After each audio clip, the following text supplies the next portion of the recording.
Maybe I'm not on. Good morning. I am Barbara Martin, chair of the Standing Committee, the elected leadership team here at First Church Boston, and I am delighted to welcome all of you, both those online with us and those here in the sanctuary, which is looking particularly gorgeous right now in honor of the holidays. I'd particularly like to welcome any visitors who are here with us. If you would like to learn more about Unitarian Universalism or about First Church in Boston, look for me or Reverend Stephanie May at the coffee hour following the service, or really for almost anyone with a name tag who would be happy to chat with you. You can also go to firstchurchboston.org. Coffee hour, as I mentioned, will follow the service in the narthex just outside, and we hope everyone will stay and mingle. There are a couple of announcements today. We have our annual winter solstice service this Thursday, December 21st, which is the solstice, and that will bring words and ritual for honoring both the darkness and the light, and also a Celtic harpist, James Ruff, will be joining us. We hope to see many of you there and others joining us. If you would like to contribute to the refreshments for the solstice, please contact the church office. The contact information is in the order of service, I think, or just look online. If you've gone crazy with holiday baking, or if you've been looking for an excuse to do some, this is your chance, so let us know. With that, thank you again for coming, and let us enter into worship.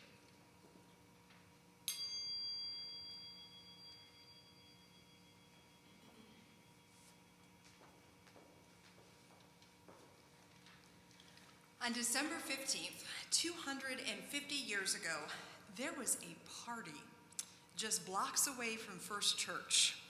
In those days, our meeting house was very near the old State House, built of the same red old brick. Of course, this was not your typical party, no DJ, no dancing, no food, just a lot of tea being dumped into the harbor. Celebrated by some as political resistance and a spark to light the revolution, others denounced this wanton destruction of private property. Whatever one thought, everyone alive would be changed by that event and those that would follow.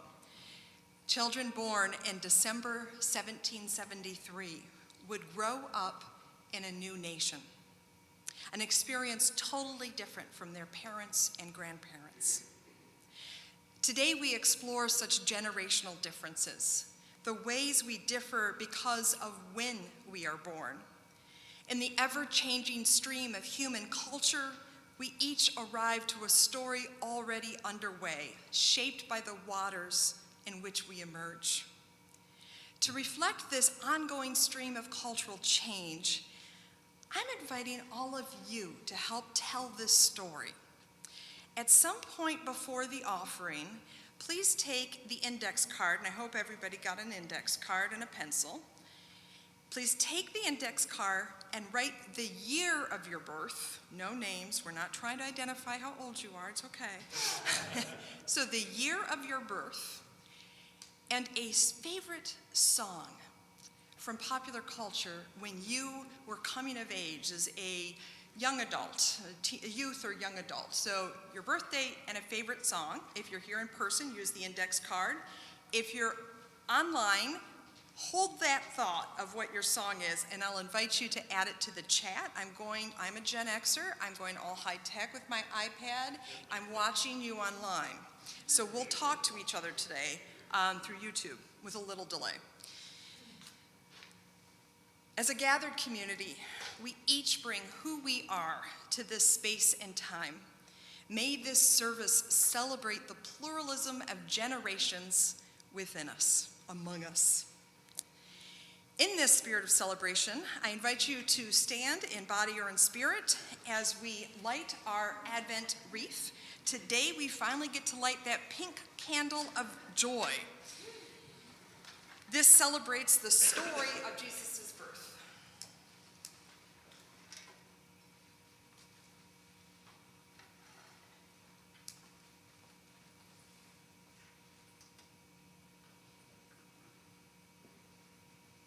And then also, I'll light the chalice, symbol of Unitarian Universalism. Maybe you'll join me in singing together the First Church Boston affirmation. Can't do two things at once. And love is the spirit of this church, and service its law. This is our great covenant, to dwell together in peace, to seek the truth in love, and to help one another. Please take a moment to greet one another, taking a wave at the cameras for those online.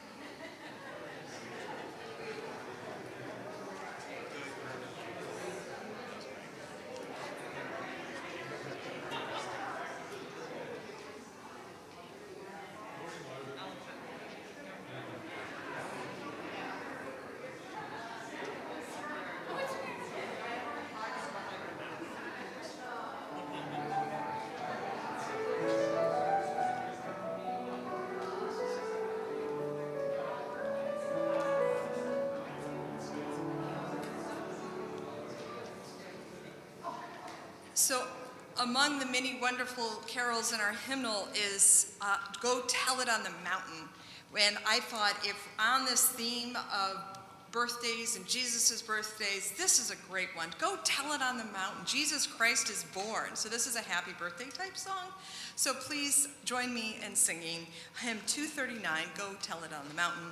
And it comes from the African American spiritual tradition. And I love that it speaks to, even in the experience of enslavement, it did not destroy hope and joy.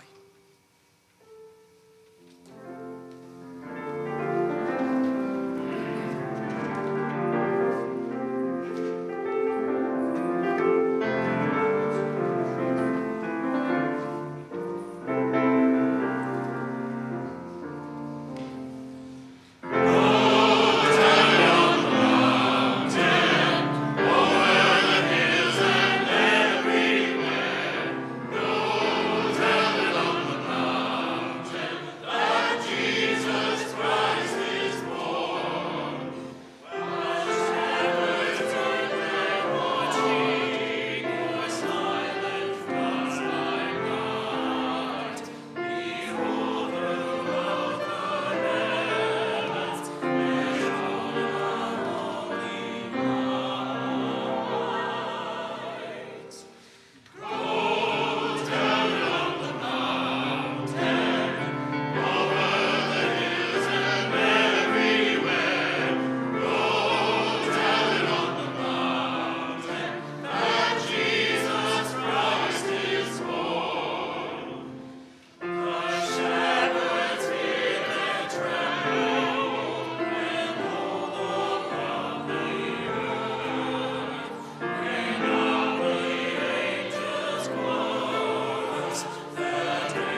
So the first thing I want to do is acknowledge that last week I was dressed like I was going off to someone's holiday party afterwards, and today I am dressed like Batman's butler Alfred. And I'm happy to tell you why later on. That's it. And all the previous stories I've had for you, they've been sort of once upon a time stories, myths and legends. This is an actual story. It starts in the South Pacific during the Second World War, when the American military took over an island in order to build a runway for planes during that conflict. And the officer in charge was somewhat enlightened, and he said to all of his soldiers who were there, "Look, we are imposing on the islanders' lands. We want to be as gracious as we can. We want to include them in all the events that we have, and we want to also go and attend the events that they have." And their chaplain, a little begrudgingly, but said, "Yes, I will go." And so he went to all the celebrations, all the events, and every once in a while they came to the events that the chaplain and others were putting on this island. As you can imagine, one of the jobs that the chaplain had to do was to battle the homesickness of the soldiers who were under his command. And of course, Christmas is a wonderful tool. It is a thing that reminds us of home, reminds us of the things that you miss, remind you of good times. And so in early November, the chaplain would start to include various Christmas carols and readings and discussions. And then when Christmas finally came, he invited all of the local islanders to come and take part in this service as well. Everyone had a great time. They sang carols, they heard the old stories, they exchanged gifts. Soon after New Year's of 1944, the unit there, the military unit, was moved to a different island, moved closer to the battlefront. Jump ahead 17 years, 1957, is that right? Yes, 57. And that same chaplain is still in the military. He's on a flight to the Philippines, but they have to make a stop. And he's on a 2-day layover at the same island where he had been stationed all those years before. And so he takes a tour of the island, and he runs into one of the people he had known on the island. And she said, "Oh, I'd love to show you more and tell you more about what's going on, but I'm going to church. Why don't you come with me?" And he thinks to himself, "This is fantastic. They weren't really church people before I got here, but maybe I had some impact in this. This is great." So he goes with her. And of course, the church they went to wasn't a building, it was a gathering, and everyone stood in a circle, everyone sat in a circle. And soon they started singing.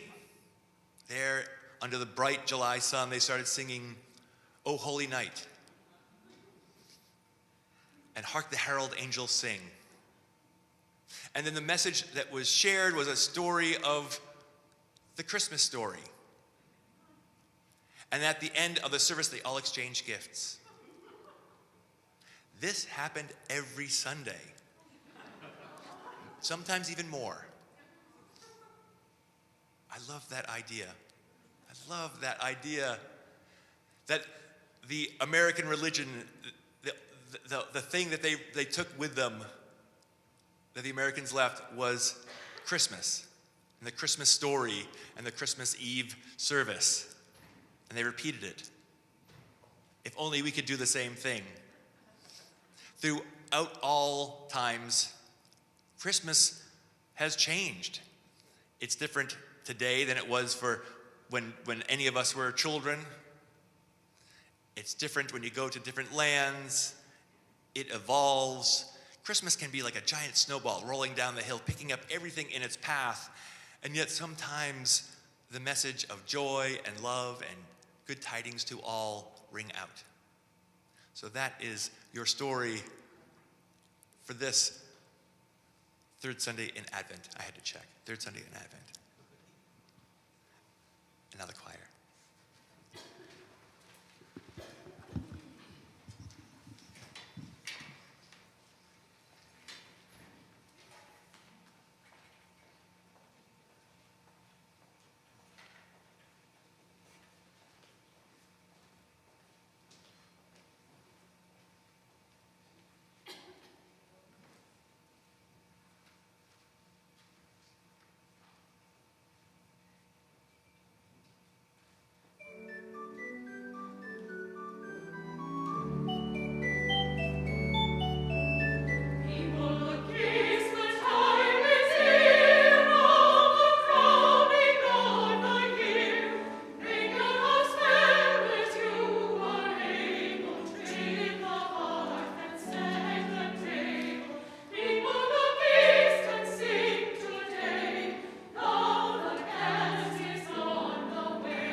And while it's typically a moment of relaxing, I think it also sometimes think about taking our breath away.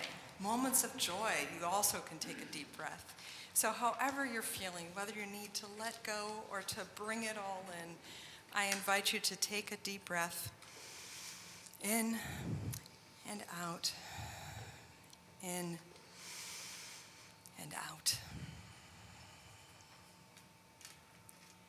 Spirit of joy and celebration, we welcome your disruptive energy, calling us to connect with the gifts and goodness in our lives. Today, we are grateful for lights sparkling in trees and city streets and parks, for the solid warmth of steel and stone on cold winter days, and for the presence of others, reminding us we are not alone. We pray also for those whose spirits are far from joy, for the millions displaced by war in Gaza and Ukraine and Africa, Mexico, Haiti, and more. May they have the resilience and humanitarian support they need to survive to a better day.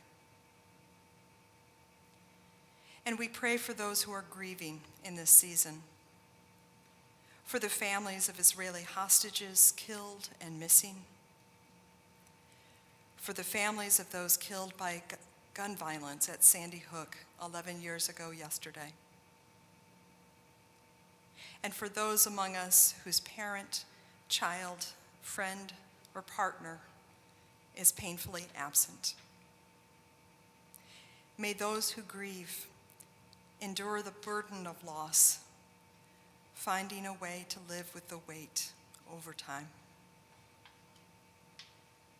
For all that we hold within us, we pray, for the joys, the sorrows, the confusion, and the conviction. May we honor the fullness within us and the plurality of experiences among us all. Blessed be. Please join me now for a moment of stillness.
Once a month, we've been leaving space in the service for you who are gathered to share your joys or your sorrows. If you wish, please come forward, state your name, and share what's on your mind.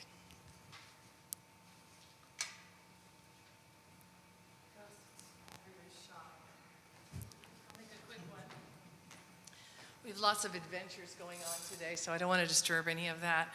This is a stone of thankfulness for such a supportive group of people that I happen to work with, and people that love us and people that we love, and so that's the stone for that. And the other stone is to thank the choir and all the people that came to support us last night, and what a great time we had. So my heart is full to the brim. Thank you.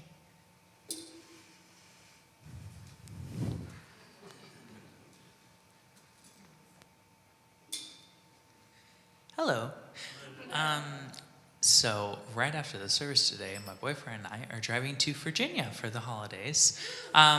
So good thoughts and prayers about driving 12 to 14 hours. And then the other thing is that I haven't updated about my mother. She is doing okay since she's been in chemo and radiation. She's done with the radiation. She's continuing doing the chemo. Though her bones are brittle, so now she has fractures in her pelvis, and so she's not walking too great. So prayers and thoughts about that, especially now going down to Virginia to visit her.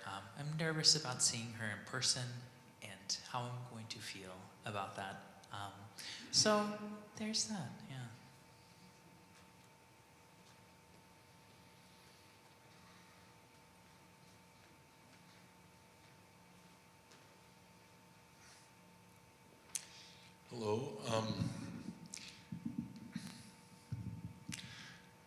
As you all know, I'm David, and thank you.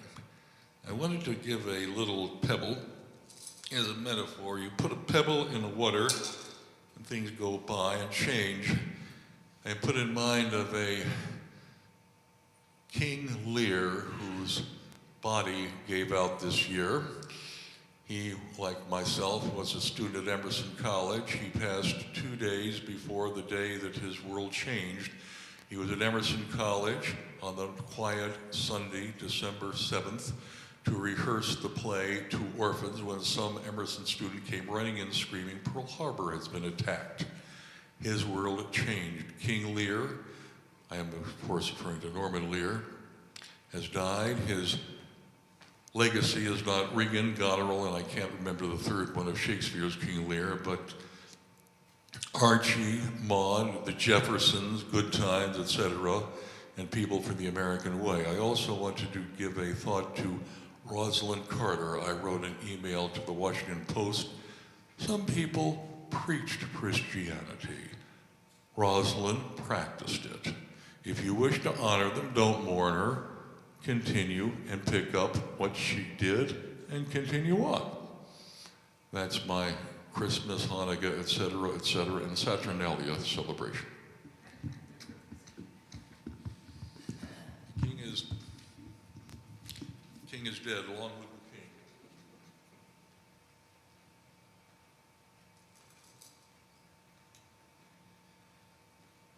My joy this morning is to say that tomorrow morning around 5 a.m. I expect to celebrate my 78th birthday. And it's a joy to be here.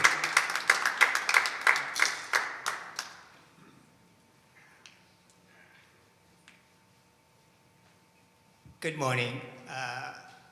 I have some great news. This week, I am getting my book that I've worked on for 15 years. It is being published as we speak and being shipped as we speak, actually. And I'm going to get it on Tuesday, and I will mail it out to friends and family. And if anybody knows anybody in the publishing business, raise your hand. Thank you.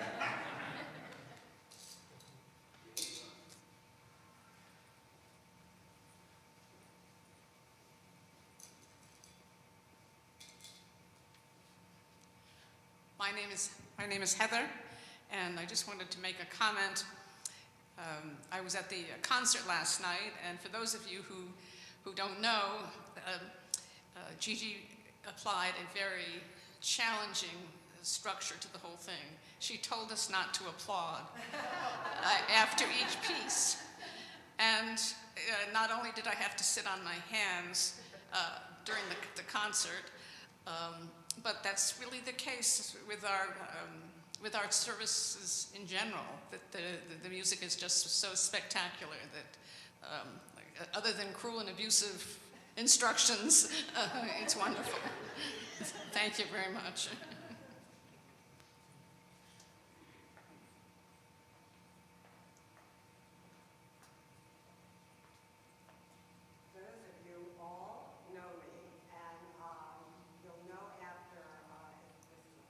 You'll know after 27 years of being here. Is this on there? Yes, yes.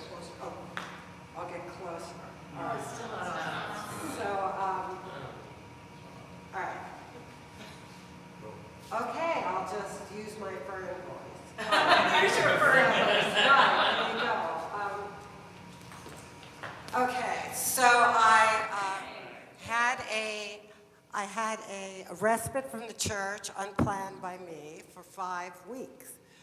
And those of you who know me in 27 years, I think the only time I was ever away from the church for 3 or more weeks was India. So coming back last night was significant for me, and it was sort of like a goal. And sitting in the back and then also welcoming people, it really is a symbol of who we are, because we had every, and especially from looking at the back, we had every economic group coming to our church last night and enjoying the music that all of us support. And I was completely touched by the energy, the kindness of all of you, and all our visitors. So I just wanted to say how grateful I am for all of you. All right, there, I'm using your mic.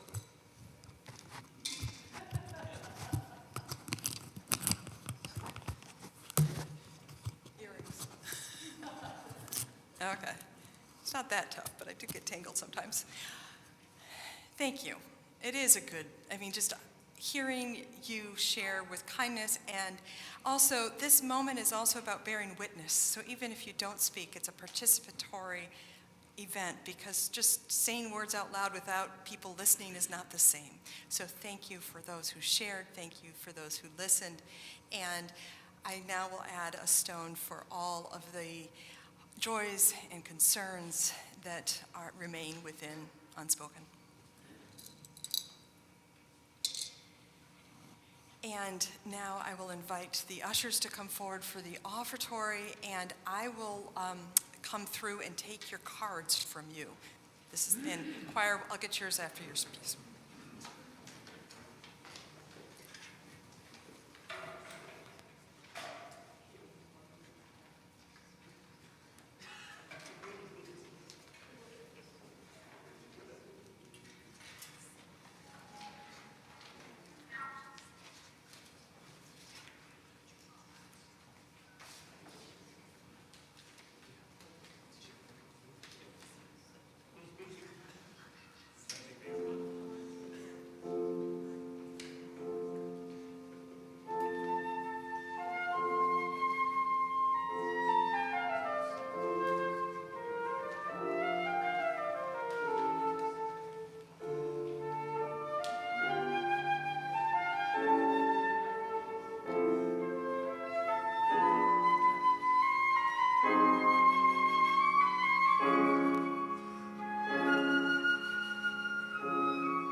One moment.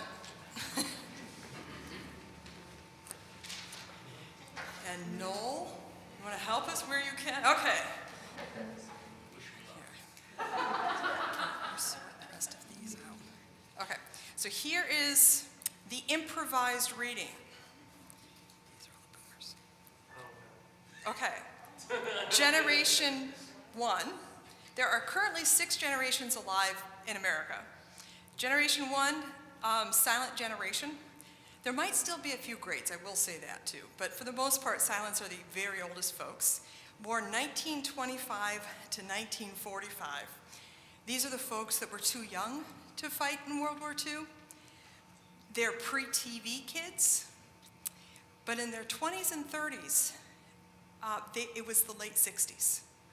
So a lot of the leaders you think of from the 1960s, were, including Bob Dylan and Joni Mitchell, are actually silent generation. And I think we have some silents here. Where did they go?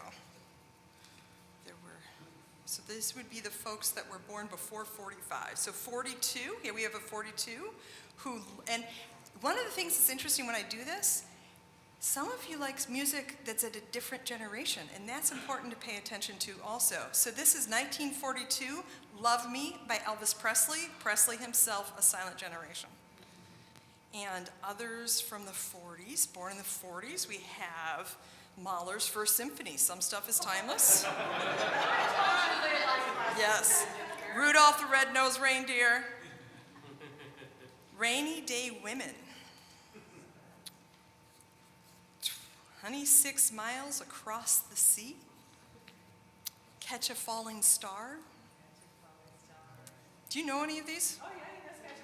You want to play anything? What you got?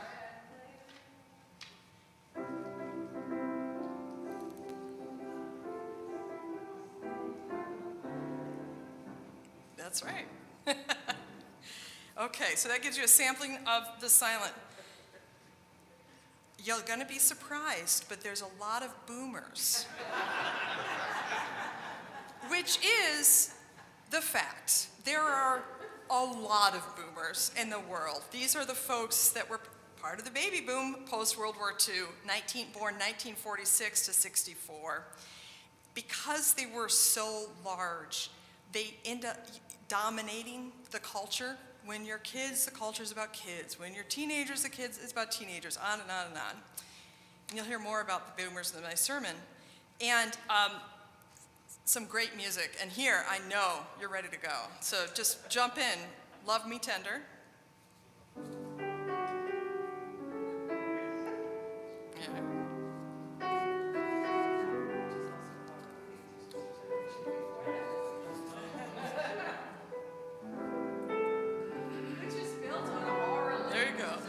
Okay, and changing rhythm, Twist and Shout.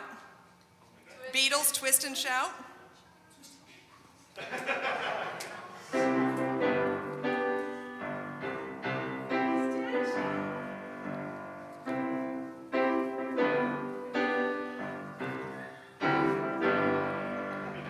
Excellent. I don't think you want to play this one, Stairway to Heaven.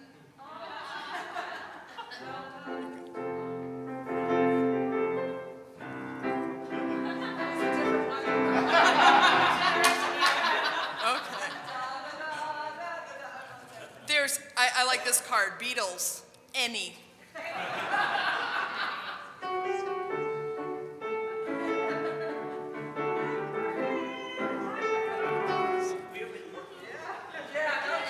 Okay. And so after the boomers, there's this other generation most people forget about because we just are like in this shadow, when that's the Gen Xers.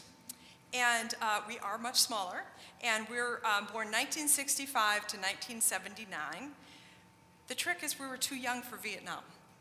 And so all of the protests and the tensions around the Vietnam War wasn't part of my growing up. It was in the past. So that makes a big generational shift. Last to have an analog childhood. But the first to watch a whole heck of a lot of TV. In fact, MTV was born when I was a teenager, and the first video, as I understand it, was the song "Video Killed the Radio Star." So right there, you've got a generational moment. Okay. There are no cards for Gen X. It's me and Hank, I think, here today. So I came prepared, unless you've got U2. Do you want to try the U2? No, he's like looking at me. I will say, I went to my first Indigo Girls concert.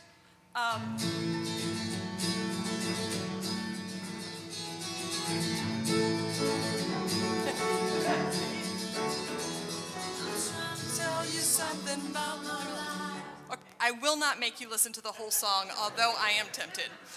Makes me happy. And I know if you ask Hank about his music, ask him about his days following around punk rock bands in the 80s. Great stories. Okay, but after Gen X, millennials, another actually quite large generation, born 1980 to 1994. In their generation, they were the average age of 8 when the internet was commercialized. So they're the first generation to really grow up with the internet as a widespread phenomenon.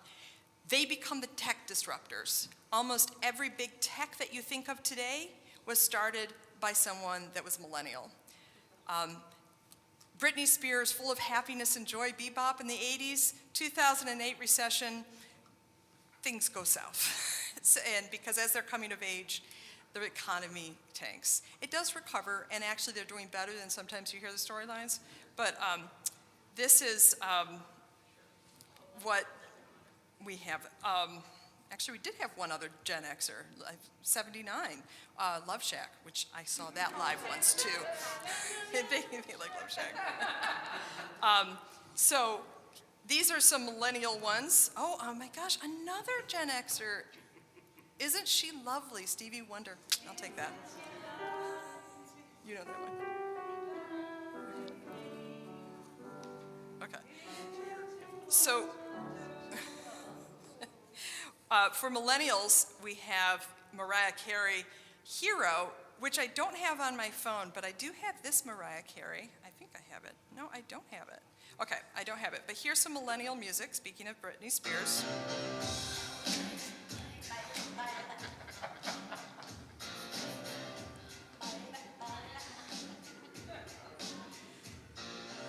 So that's the poppy 1980s millennials. This is the angsty millennials.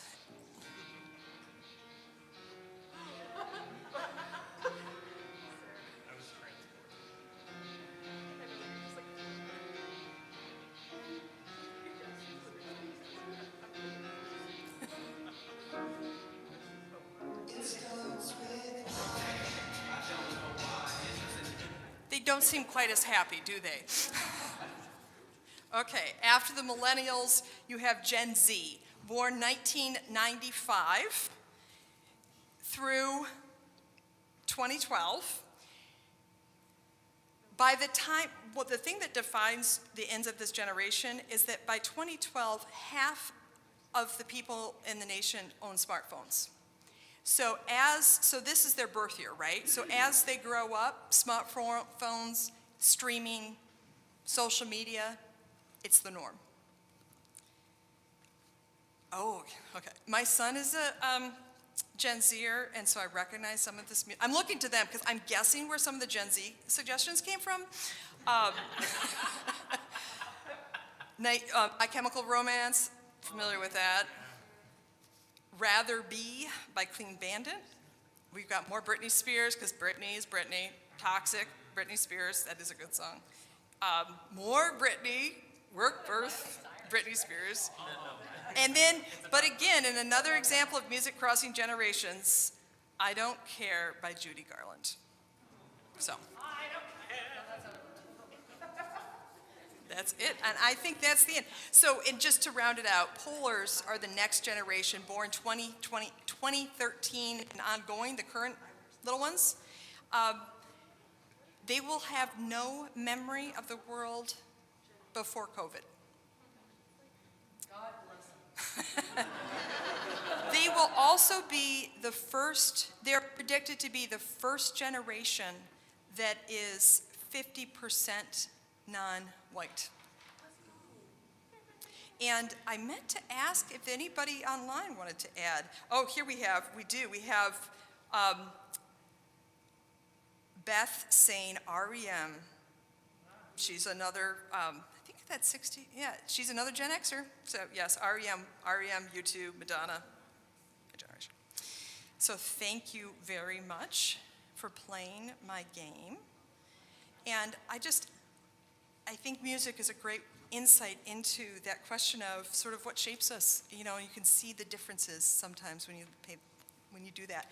I will say, I have done that similar thing where I ask people of different generations to stand up and dance to a song from their generation. So, yes, you can thank me. I didn't go that route.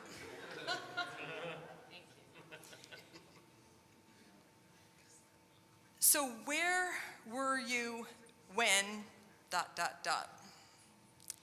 Each generation seems to have such major moments of shared disruptions. What was yours? As a Gen Xer, one moment for me was when the Challenger shuttle blew up. I was in middle school science class and we were watching the launch live. I was stunned that something so important could go so wrong. I also remember 9/11. I was watching CNN on TV while eating a bowl of cereal before starting my seminary homework. While following the confusing news of a plane hit the World Trade Tower, the cameras then caught the second plane live. Often people point to the experience of such major events to describe the differences between generations. However, in the 2023 book, Generations, researcher Jean Twenge argues that changes in technology are the driver of generational differences. For example, in my stories about the Challenger and 9/11, what may be more significant is that I watched both events on live TV, a sign of my Gen X TV age. In an earlier era, such news may have been limited to pre-recorded film footage on a grainy TV broadcast of the evening news. Think of Walter Cronkite bringing the news of President Kennedy's assassination on CBS. Or in even earlier eras, the news may have been only in print or radio. For example, Winston Churchill's wartime radio broadcasts. But changes in media from radio to TV to computers to smartphones is only one kind of technological change that has impacted cultural change. So also household appliances lightened the work of living, creating more time for other pursuits, such as personal reflection, higher education, and investment in parenting. And the technology of the pill and other birth control significantly changed not only women's lives, but everyone's lives as women moved into the workforce. For such reasons, Twenge argues for a technology model of generations, saying technology has completely changed the way we live and the way we think, behave, and relate to each other. Unlike the ebb and flow of wars, pandemics, and economic cycles, technology change is linear. The mode may change, but technology keeps moving in roughly the same direction. Easier, faster, more convenient, more entertaining. The speed of this change over the last century, suggests Twenge, means that each generation is functionally born into a different culture. When we are born into this stream of change, deeply shapes how we think, behave, and relate to others. If sometimes you feel that you live in a different world than someone 20 or 40 years different in age than you, it may be because, in a sense, you do. In making this argument, Twenge points to two related trends over the generations: a rise in individualism and a slower life. The rise in individualism emerges from all that technology that releases us from the burdensome work of just getting our next meal, work that had often been done collectively. This technological shift loosened our bonds to others, creating the possibility of living alone, and enabled more time to contemplate one's individual life. The second trend of a slower life reflects the trends of delaying marriage, buying a house, having children, and other milestones in life. If, like me, you have a 20-something Gen Z still living at home, you're not alone. Nor are you alone if you are a Gen Z still living at home with your parents. And for older adults, reaching the milestone of retirement has also stretched out later into life. A slow life is not about a daily pace, but about the arc of life feeling more spacious, with less risk of a sudden death to send you racing against the clock. Twang's book is 500 pages with innumerable charts exploring the differences and trends among the 6 generations alive today. Well, I'm not going to recount all of that. The short story is that many trends begin with boomers and then intensify in generations to come as technology evolves faster and further. The rise in individualism, for example, begins with boomers. The 1960s countercultural protests for civil rights and equality. Although Twang does note that many of the leaders were in fact silenced. The Reverend Martin Luther King, born 1929, and Ruth Bader Ginsburg, born 1933. So responding to the ideas of these silent generation leaders, boomers centered individual choice by resisting the draft, exploring free love, and experimenting with drugs. I'm not asking questions. As this massive generation aged, they turned the focus on the individual inward, driving a self-help genre and the use of the word identity. At the same time, the usage of the word give diminishes, while the word get skyrockets. Such changes suggest a cultural shift away from a sense of collectivism, of giving to others, towards more individualistic ideas of what I get from life. Sadly, there's also a trend that starts with the boomers of increasing unhappiness and struggles with mental health. And I had a whole section, we're going to skip it, but there's an important trend there to remember. There are a lot of kinds of difference in our pluralistic world: wealth, race, gender identity, religious affiliation, and more. There is also generational difference. Even if we are a boomer who loves TikTok, or a millennial who prefers paper books over podcasts, our facility with different technologies is not the crux of the story. Rather, it is critical to recognize how cultural differences emerging from when we are born shape how we relate to other people, as well as how we understand and express ourselves. Because this is what the people around you are doing. So whether you choose to opt in or not, it's how your generation gets shaped. These differences have real consequences for families, workplaces, and churches where multiple generations interact with one another. What may seem like a common sense way to speak, to work on a project with others, and to live your life may in fact only be normal for your generation. Recognizing this generational bias can be hard. On Friday night, my partner Bill and I attended a comedy show by Alex Edelman, a millennial from Brookline. Among his jokes, he took jabs at generational differences. For example, he explained how when younger folks can't understand his job writing for comedy shows on radio, he explains, it's like podcasts for people who are dying. His joke, not mine. Listening to his own easy confidence referencing Twitter, I recognize my own generational stodginess. While I am at ease with email, the internet, and Facebook, I've never really used Twitter, Instagram, TikTok, or Snapchat. I am left wondering in what ways my ignorance impedes my understanding of people younger than me. Have I made any real effort to not only understand younger generations' social media use, but more importantly, the impact of those technologies on their understanding of themselves and the world?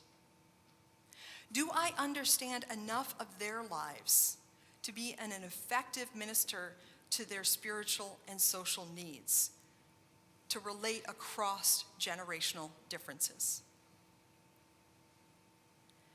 There are plenty of stories and headlines about the decline of religion among younger generations. And despite predictions that it was just a youth or young adult decline, the millennials have not returned to church in any significant numbers as they aged and began families. And yet I agree with Twang when she writes, humans have an innate desire to believe in something larger than themselves and to seek meaning in their lives. If religion stops fulfilling this role, something else will step in to fill it. As a church that has had 6 different meeting houses, as well as significant changes in theology, we know religions can evolve. When I review the literature on generations and the sizable decline of religious engagement among younger adults, I must ask as a minister, what next? What does First Church Boston and Unitarian Universalism and religion in America become? Twang blithely writes, more and more churches, synagogues, and mosques will close. Unfortunately, I agree with this too. However, I also believe First Church Boston is well situated to evolve and remain a vital religious, multi-generational community. Since preaching last week's sermon entitled From Puritans to Pluralism, I have been repeatedly returning to this phrase. Yes, we are rooted in significant history which has had a lasting impact on the nation religiously and politically. From Ronald Reagan's appeal to Winthrop's vision of a city on a hill, to contemporary calls from the far right for a Christian commonwealth of our Puritan founders. The legacy of this congregation remains a part of the larger conversation. But what we know, sitting here today under that First Church Boston banner, is that we did not stay a Puritan or even a Christian congregation. We evolved in response to culture and new knowledge to become first Unitarian and then Unitarian Universalist, which is to say that today we are committed to pluralism, a pluralism not only of religious belief, but also of experience, identity, and expression. However, at present, we are not very generationally diverse. And I know this is not because a desire to welcome more people of different ages and life stages is missing. Yet if this is our desire, I wonder what we may need to learn as older adults about the experiences, questions, and needs of younger adults. I wonder what we might need to change or evolve as younger adults become engaged in the life and work of the congregation. While there are cultural elements that do seem to transcend generations, there are also real differences between generations. My hope is that we pay attention to these connections and these differences, so that we might be a place where people of all ages might find the larger meaning that I believe we all need.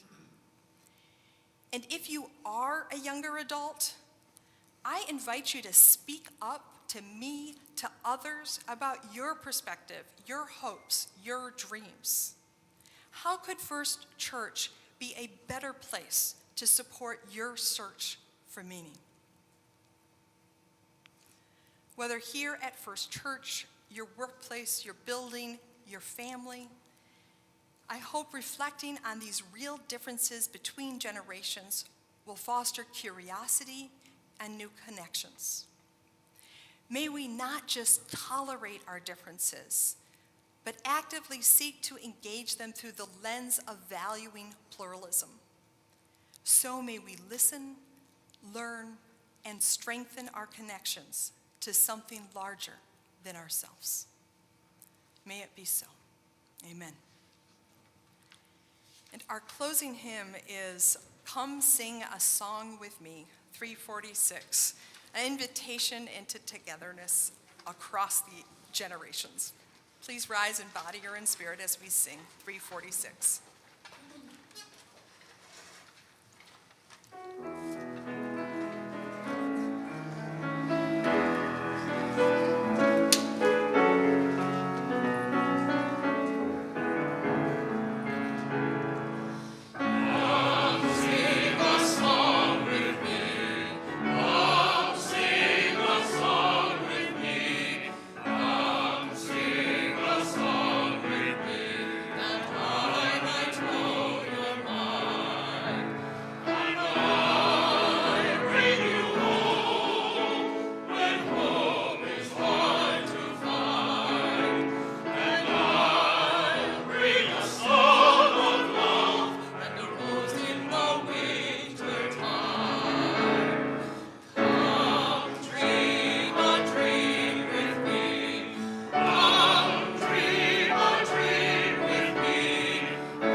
But not the light of truth, the warmth of community, or the fire of commitment. These we carry in our hearts until we are together again. As we go now into a world of beauty and brokenness, may we hold fast to our faith in the flourishing of life, the abundance of love, and an ever more inclusive and just we of many generations. And I forgot to wanted to add an extra thank you for playing with me in a weird in an interactive way today. Thanks to Noelle for playing and Margaret for sorting cards and doing something different. Thank you. And there is a birthday cake for all of us in coffee hour.